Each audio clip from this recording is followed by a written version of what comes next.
Hey guys, so quick update about the Linea Airdrop. We are, I think, in the week 4 or week 5 in this Linea Park, and if you haven't started it, you can start it right now, and you can basically you are not late because you can do all these previous tasks, and as you can see, I have done most of them, but many of these tasks are really annoying, but I will try to do them all as much as I can.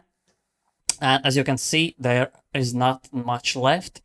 There are two. One is NFT land and the final one. The official link will be in my description, so check it out because as you know, or maybe as you don't know, Linea basically successfully raised 725 million in funding, which is insane. I think Wormhole basically secured around 200 million, and this is like almost three times bigger than Wormhole, even outperforming ZK Sync, and the valuation is $7 billion for the Linea. So I would definitely recommend you not to fade this because everything is still open. If you haven't started, you can start and you can basically do these, I think, in one day. Like you have to spend at least I think 8 hours maybe max to do these because some of these takes a bit time, but I think it will be worth it at the end. And remember to do your Linea proof of humanity.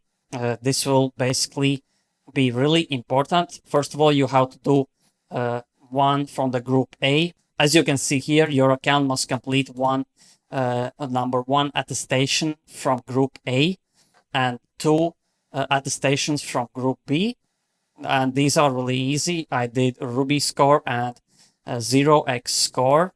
You basically will have to mint your attestation, and it will check how great your wallet account is if you're not a bot, and how many transactions and volume and all of that, so you can qualify for this attestation. This one is much harder, but I think you can do it. I did it quite easily. And yeah, that's basically my advice. Don't sleep on the Linea Park. And also you can find many extra quests in their Discord. So check their Discord out as well. But I would recommend you to not fade this Linea Park. So do the tasks. The max of the amount of money you will have to spend is, I think, around $50 for all of these. So I think this is quite good because the airdrop will probably be, I hope it will be at least 10 times bigger than I spent my gas fees and all the NFT minting, which cost, I think, $2 per NFT. So yeah, the official link is in the description. Check it out. Thanks for watching. And if you don't want to miss any alpha, any valuable crypto NFT airdrop content, press that subscribe, press that notification bell, so every time I upload, you get a notification instantly and you don't miss out on valuable alpha. So thanks for watching and see you in the next video.